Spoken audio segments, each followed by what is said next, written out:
Have you ever wondered what happens to memories when they're forgotten? Where do they go when they slip away from our conscious minds? What if I told you there's someone whose job it is to tend to those lost fragments of human experience, nurturing them in a place most people will never see? Today I'm going to tell you the story of Elena Vasquez, known in certain circles as the Memory Gardener. This isn't some fantasy tale or urban legend. Elena exists, she's real, and what she does will fundamentally change how you think about memory, consciousness, and what it means to be human. By the end of this story, you'll understand why neuroscientists around the world are quietly studying her work, and why some believe she holds the key to unlocking one of humanity's greatest mysteries. But before we dive into Elena's extraordinary world, let me give you some context about what we're dealing with here. This story spans 3 decades of research, involves cutting-edge neuroscience that's still classified, and reveals a practice so unusual that most people would dismiss it as impossible. I've spent the last 2 years investigating Elena's methods, interviewing former patients, and documenting evidence that challenges everything we thought we knew about how memory works.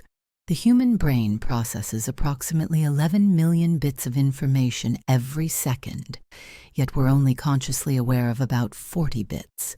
That means 99.9% of everything our minds encounter gets filtered out, discarded, or filed away somewhere we can't access.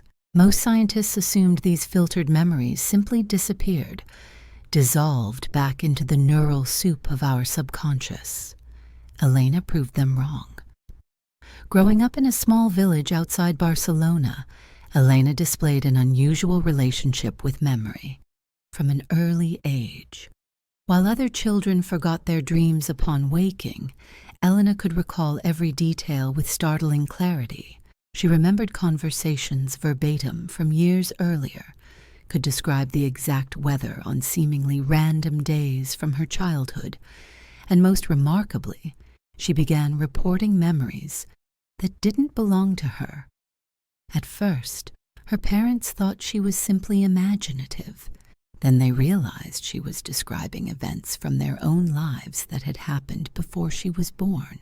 By age 12, Elena had attracted the attention of Dr. Marcus Whitfield, a neuroscientist studying exceptional memory cases at the University of Cambridge.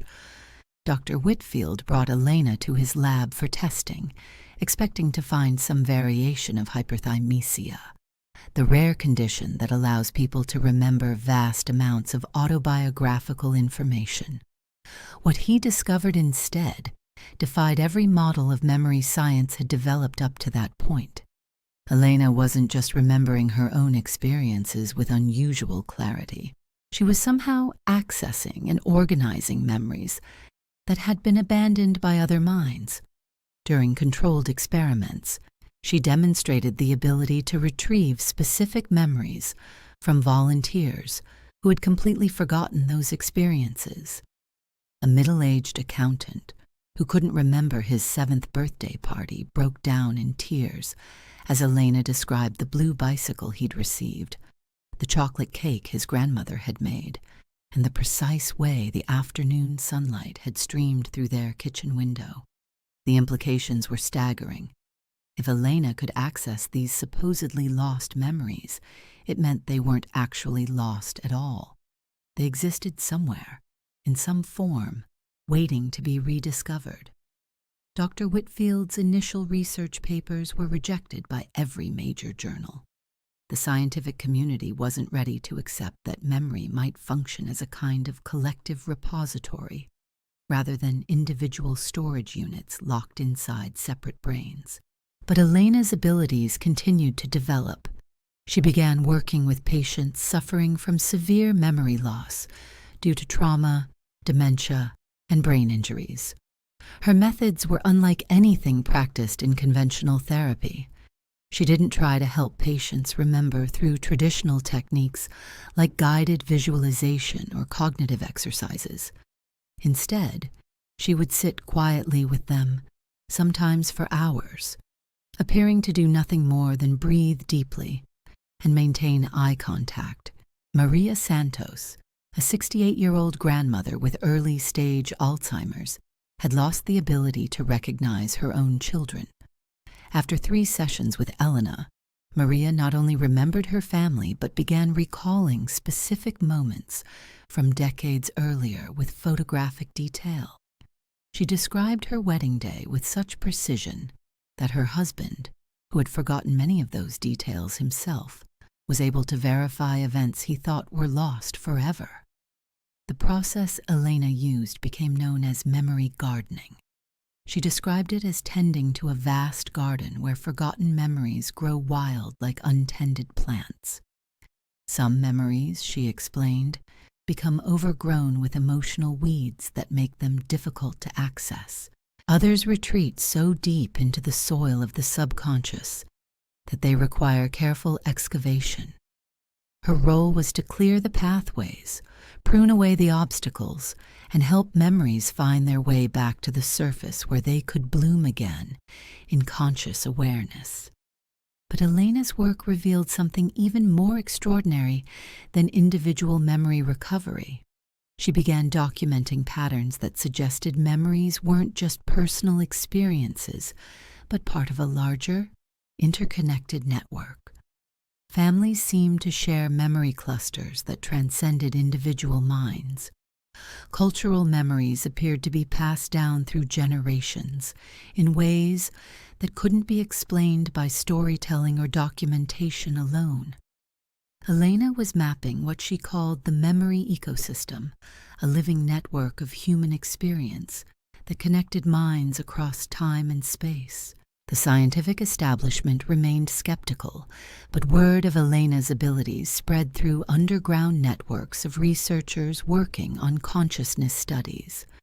Dr. Sarah Chen, a quantum physicist studying the relationship between consciousness and quantum mechanics, traveled from MIT to observe Elena's methods firsthand. What she witnessed challenged her understanding of how information could be stored and transmitted in biological systems.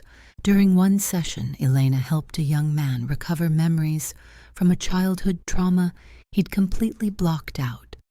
But as the memory surfaced, Dr. Chen noticed something impossible on her monitoring equipment. The quantum coherence patterns in the room shifted dramatically, as if the very fabric of space-time was responding to the memory's return to consciousness. The implications suggested that memories might exist not just in individual brains, but as quantum information patterns distributed throughout the universe itself. Elena's reputation grew quietly within certain circles. Families desperate to help loved ones with memory loss sought her out. Researchers studying consciousness began making pilgrimages to her small practice in Barcelona, but Elena remained largely hidden from public attention, working with only a handful of carefully selected patients and collaborating with a small group of scientists who understood the revolutionary nature of her discoveries. The memory garden Elena tended wasn't just a metaphor. She had developed specific techniques for accessing different types of memories, understanding their unique characteristics, and helping them flourish again in conscious awareness. Childhood memories required different care than traumatic memories. Cultural memories needed different cultivation methods than personal experiences. Like a master gardener who understands the specific needs of different plants, Elena had learned to recognize and nurture the diverse ecosystem of human memory. Her methods challenged fundamental assumptions about the nature of consciousness itself. If memories could be accessed across individual minds, if they existed in some form beyond the physical brain, then consciousness might be far more interconnected than science had ever imagined. Elena wasn't just helping people remember forgotten experiences. She was revealing the existence of a hidden dimension of human existence, where all memories, all experiences, all moments of consciousness were preserved and connected in ways that transcended individual identity. But Elena's story was about to take a dramatic turn that would test everything she'd learned about memory, consciousness, and the delicate balance between remembering and forgetting. The memory garden she'd spent decades cultivating was about to face its greatest challenge, one that would force her to confront memories so powerful they threatened to overwhelm not just individual minds, but the very fabric of collective human consciousness itself. The challenge came in the form of Dr. James Morrison, a neuroscientist from Johns Hopkins who had been tracking Elena's work for years. Unlike the supportive researchers who had collaborated with her, Morrison represented the institutional skepticism that had always shadowed Elena's practice.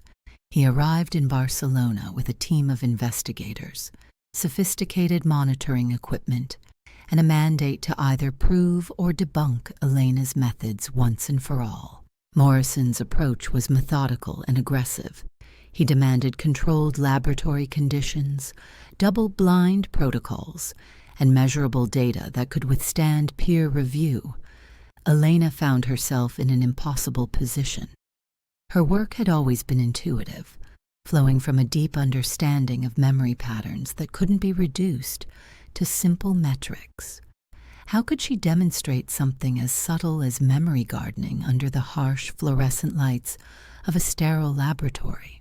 The first test subjects Morrison brought were carefully selected to challenge Elena's abilities. A combat veteran with severe PTSD who had undergone years of conventional therapy without success. A stroke victim whose language center had been damaged, leaving her unable to access verbal memories. An elderly man with advanced dementia who hadn't recognized his own reflection in months. These weren't the cooperative patients Elena was used to working with. These were the hardest cases modern medicine had to offer. Elena began with the veteran, a 28-year-old named David, whose memories of deployment had been so traumatic that his mind had essentially sealed them away completely.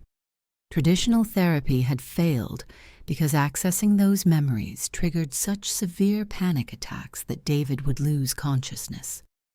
Elena's task was to find a way into that locked vault of experience without triggering the psychological defenses that had formed around it.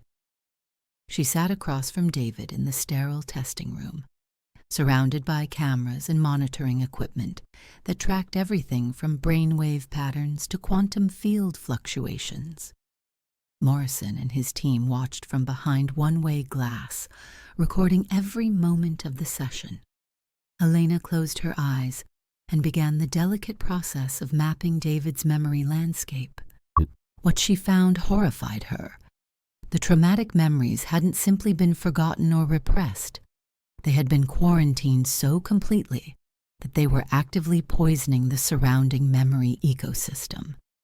Like a toxic waste dump contaminating groundwater, David's sealed trauma was slowly corrupting his ability to form new memories or access positive experiences from his past.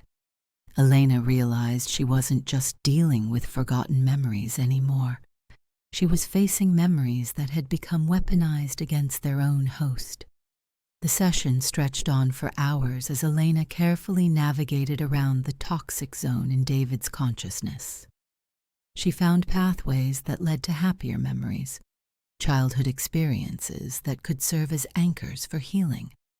Slowly, methodically, she began building bridges between David's current awareness and the healthy memories that still existed in his mental landscape. The monitoring equipment registered subtle but measurable changes in David's neural activity patterns. Then something unexpected happened. As Elena worked to strengthen the positive memory pathways, the toxic zone began to shift.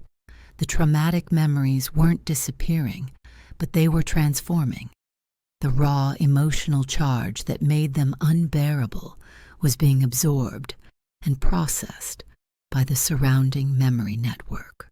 Elena watched in amazement as David's consciousness began to integrate experiences that had been too painful to bear alone. For the first time in 3 years, David began to speak about his deployment without panic. The memories were still difficult, still charged with emotion, but they no longer controlled him. He could access them, examine them, and place them in context with the rest of his life experience. Morrison's instruments recorded dramatic changes in David's stress hormone levels, neural connectivity patterns, and quantum coherence measurements. But the real breakthrough came when David began describing memories that predated his trauma. As Elena had strengthened his memory network, she had inadvertently activated dormant connections to experiences that had been completely inaccessible.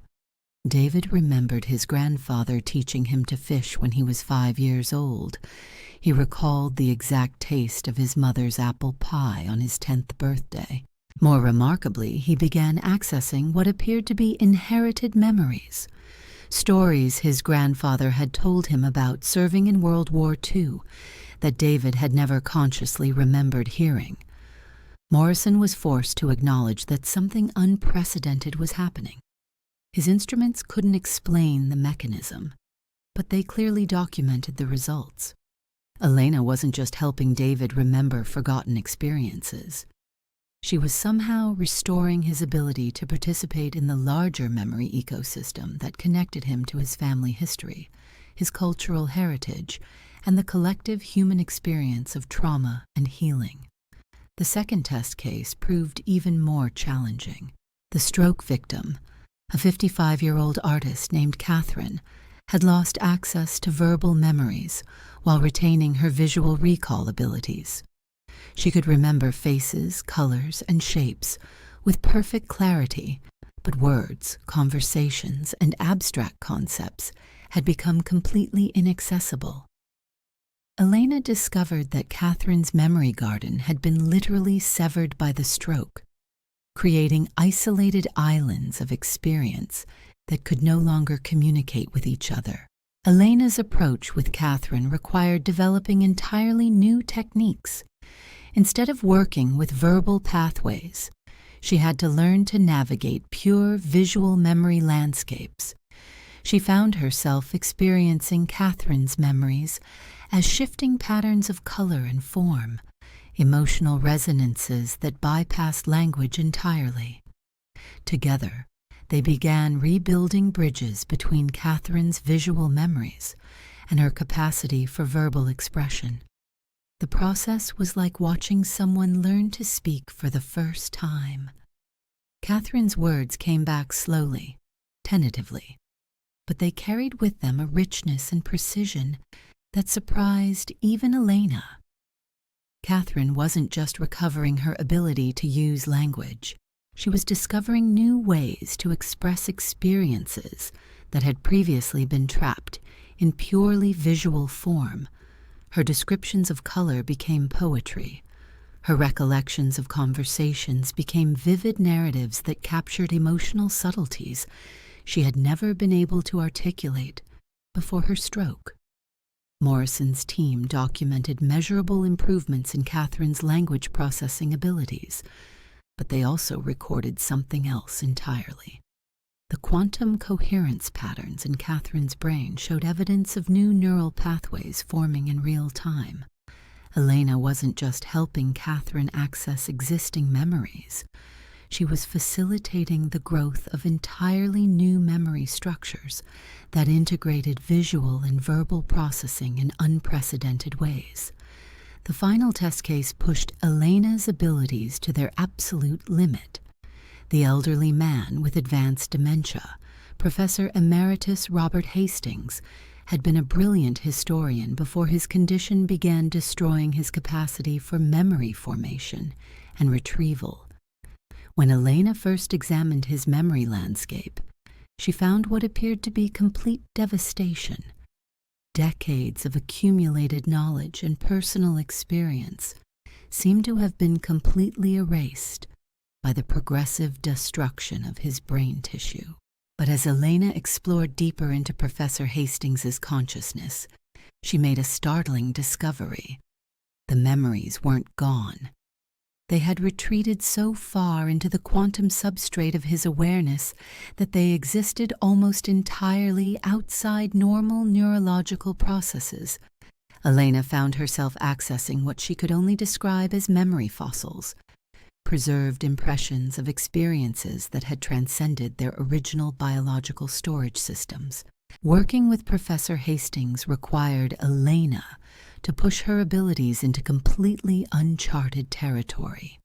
She had to learn to operate at quantum levels of consciousness, accessing memory patterns that existed as pure information rather than biological neural networks.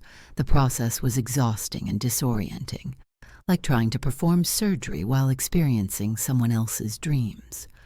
But gradually, impossibly, Professor Hastings began to emerge from the fog of dementia.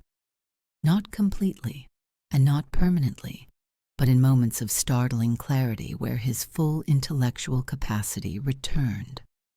During these lucid intervals, he shared insights about historical events that demonstrated access to knowledge that should have been completely inaccessible. He discussed conversations with long-dead colleagues, described archives that had been destroyed decades earlier, and revealed connections between historical events that no living historian had documented. Morrison and his team found themselves documenting something that challenged their understanding of consciousness, memory, and the relationship between mind and brain. Elena had demonstrated that memory could exist independently of the biological structures that supposedly contained it. She had shown that consciousness could access information stored at quantum levels that transcended individual neural networks. Most importantly, she had proven that the memory garden she tended wasn't just a metaphor, but a literal description of a hidden dimension of human experience. As the testing concluded, Morrison faced an uncomfortable reality. Elena's abilities were real, measurable, and reproducible under controlled conditions. But they also challenged fundamental assumptions about the nature of consciousness that form the foundation of modern neuroscience. Publishing these results would require acknowledging that human memory operated according to principles that mainstream science wasn't prepared to accept. Elena watched Morrison struggle with the implications of what he had witnessed.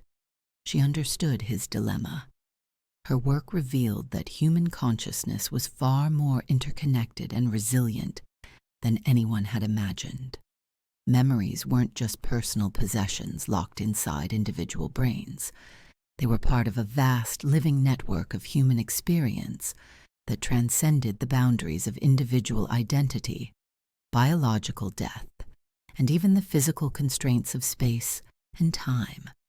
The confrontation between Elena and Morrison marked a turning point that neither of them had anticipated.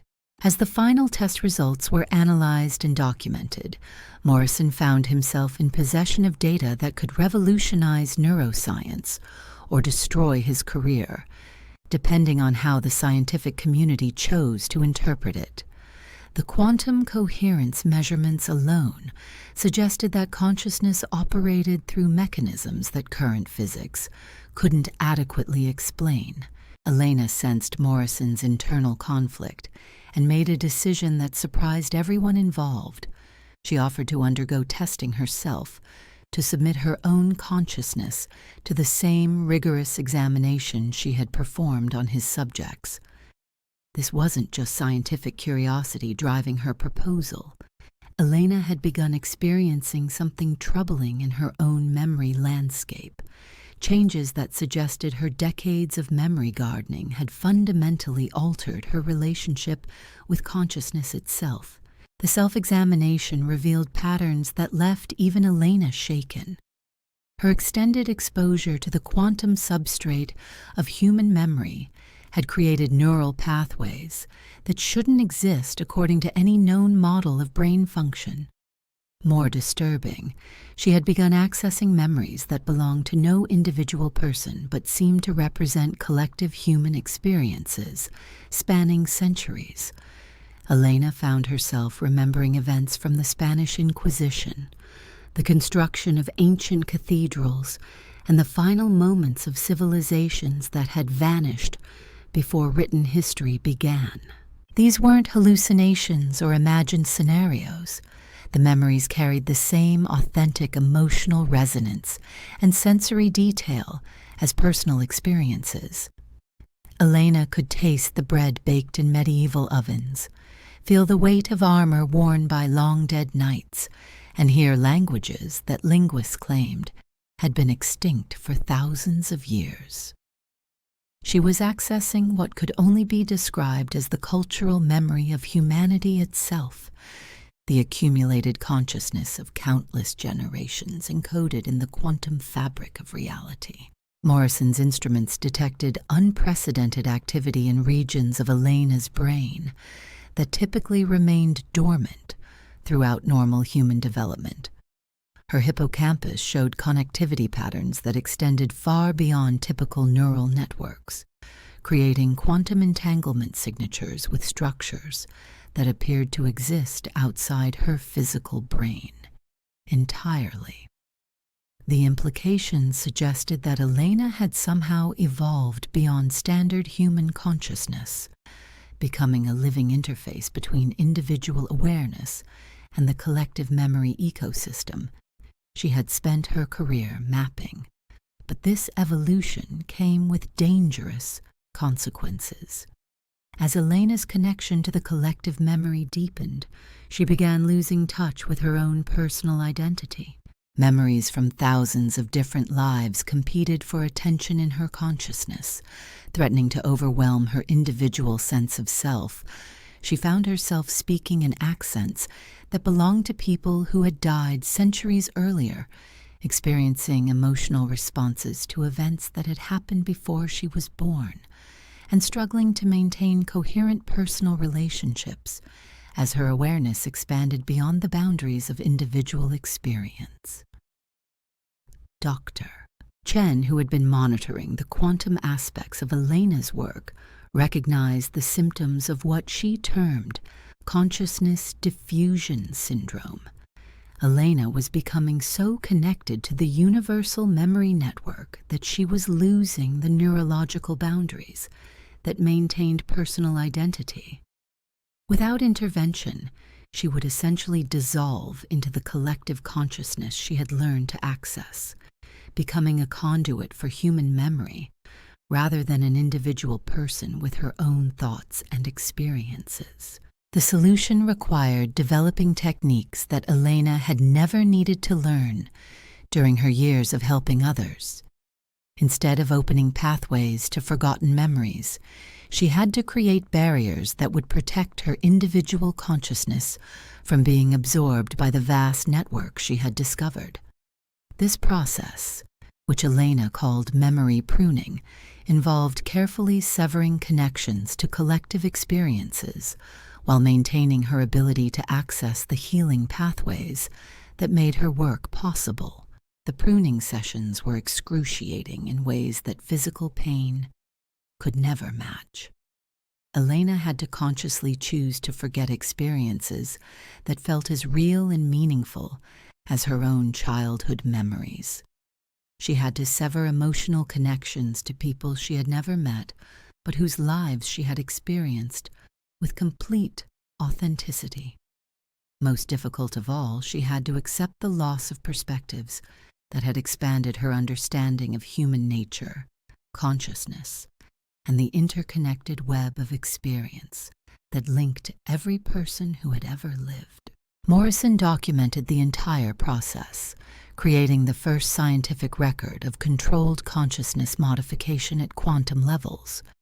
Elena's brain scans showed the gradual restoration of normal neural boundaries as she systematically disconnected from the collective memory network. But the readings also revealed something that troubled both researchers. The connections Elena was severing didn't simply disappear. They remained as dormant pathways that could be reactivated under the right conditions, suggesting that her evolution toward expanded consciousness might be irreversible. As Elena regained stability in her individual identity, she faced a profound realization about the nature of her work. The memory garden she tended wasn't just a repository of forgotten human experiences. It was a living system that was actively evolving, growing more complex and interconnected with each consciousness that learned to access it. Elena wasn't simply helping people recover lost memories. She was facilitating humanity's gradual evolution toward a new form of collective awareness. This discovery forced Elena to confront ethical questions that no human had ever faced before. Did people have the right to access memories that weren't their own?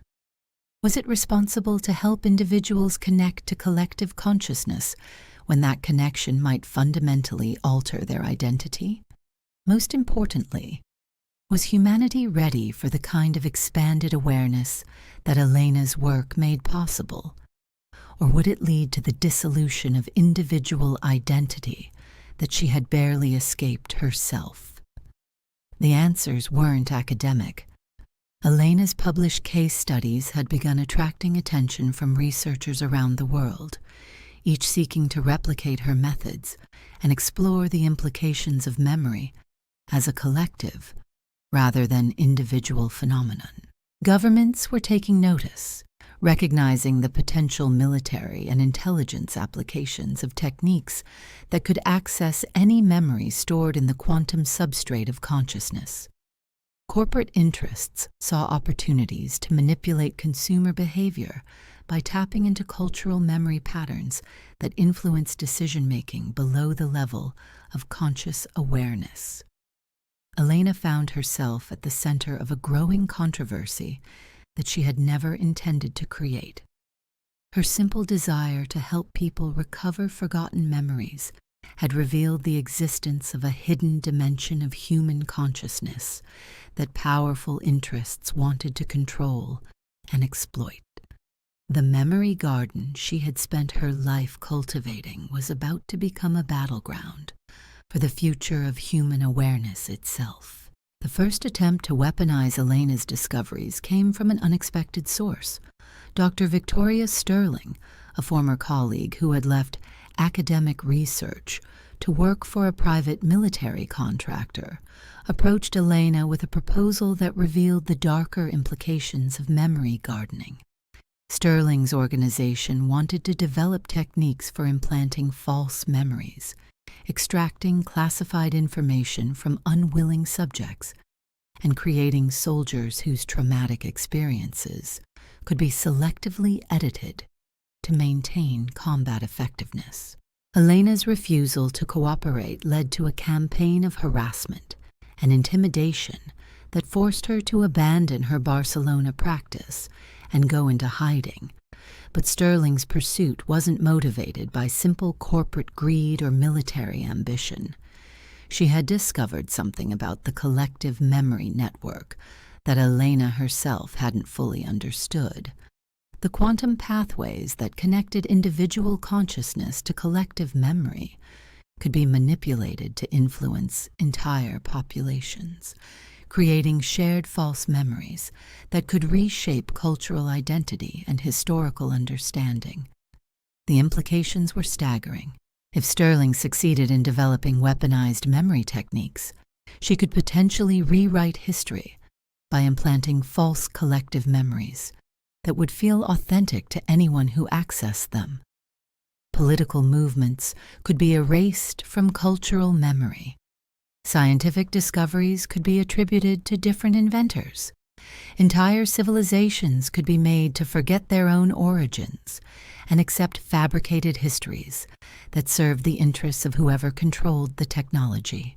Elena's story forces us to confront fundamental questions about the nature of memory, consciousness, and what it means to be human. Her discovery that memories exist as part of a vast, interconnected network challenges everything we thought we knew about individual identity and the boundaries of personal experience. the memory garden she tends isn't just helping people recover forgotten moments from their own lives.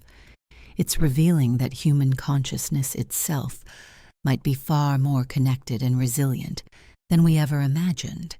But Elena's journey also serves as a warning about the dangers of unlimited access to collective memory. Her near dissolution into the quantum substrate of human experience shows us that some boundaries exist for good reason. Individual identity, personal autonomy, and the right to our own thoughts and memories might be more fragile than we realize.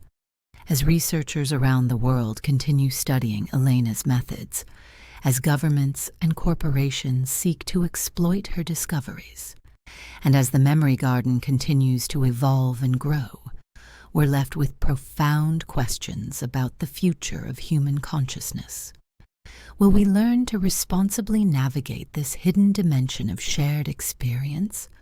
Or will we lose ourselves in the vast network of collective memory that Elena has revealed? The memory gardener story is still being written, and perhaps, in ways we're only beginning to understand, it's a story that includes all of us.